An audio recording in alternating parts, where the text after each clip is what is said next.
អ្នកសារព័ត៌មានយើងត្រូវផ្សាយទាំងអស់ផ្សាយគ្រប់ជ្រុងទាំងអស់យើងឃើញហើយសហរដ្ឋអាមេរិកតាមរយៈលោក Donald Trump លោកបានប្រឡូកផ្ទាល់ហើយ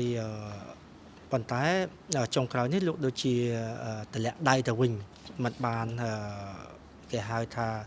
បន្តធ្វើការងារហ្នឹងឲ្យបានជោគជ័យចាប់ចុងចាប់ដើមទី2ក៏មានការលើកឡើងដែរថាអគ្គលេខាធិការអាស៊ានលោកបណ្ឌិតកៅកំហួនដែលមានជាតិដើមកំណើតជាពលរដ្ឋខ្មែរដែរប៉ុន្តែលោកដូចជាមិនបានជួយអីដល់កម្ពុជាត្រង់ចំណុចនេះក៏ខ្ញុំចង់ជម្រាបជូនដែរថានៅក្នុងក្របខ័ណ្ឌអាស៊ាន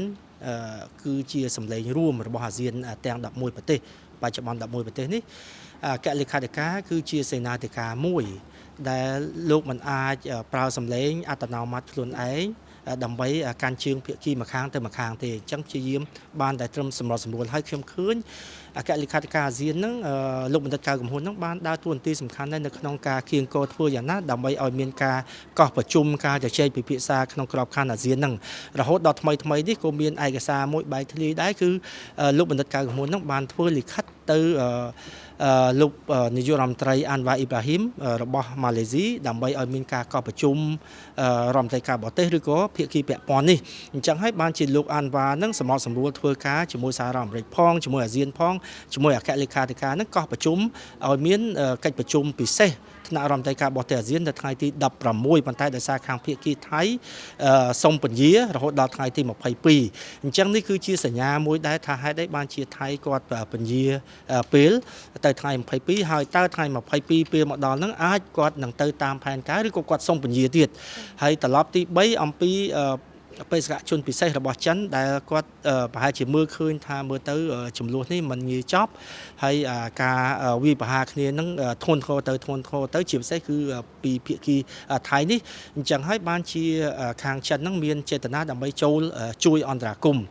អញ្ចឹងយើងមើលឃើញទី1សហរដ្ឋអាមេរិកទី2ចិនទី3អាស៊ានដើរទាំងអស់ប៉ុន្តែអ្វីដែលជាបញ្ហាប្រឈមគឺខាងភាគីថៃទៅវិញទេដែលមានចេតនាយើងមើលទៅតាមទម្រង់នេះគឺមានចេតនានៅក្នុងការធ្វើឲ្យវិស័យយោធារបស់កម្ពុជានឹងឲ្យគេហៅថាស្វិតតែម្ដងពីការទី2គឺដើម្បីបង្ហាញពីជាតិនិយមយើងឃើញអ្នកប្រវត្តិសាស្ត្រអ្នកគ្រូសាស្ត្រាចារ្យថៃច្រើនណាស់បានលើកពីបញ្ហាប្រទេសថៃប្រទេសក្នុងថៃនេះដែលនាំចំនួនមកកម្ពុជាគេមិនឯកភាពច្រើននៅក្នុងប្រទេសថៃមានអ្នកល្អមានអ្នកអាក្រក់ប្រទេសណាក៏ដូចគ្នាប៉ុន្តែក៏សូមសរសើរសាស្ត្រាចារ្យអ្នកសារព័ត៌មានផ្សេងអ្នកប្រវត្តិសាស្ត្រហ្នឹងបានលើកពី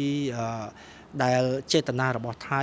ប្រវត្តិសាស្ត្ររបស់ថៃហើយនឹងចំនួនផ្ទៃក្នុងរបស់ថៃហ្នឹងបញ្ហា3ធំហ្នឹងហើយដែលនាំចំនួនពីប្រទេសថៃមកកាន់កម្ពុជាបច្ចុប្បន្ននេះ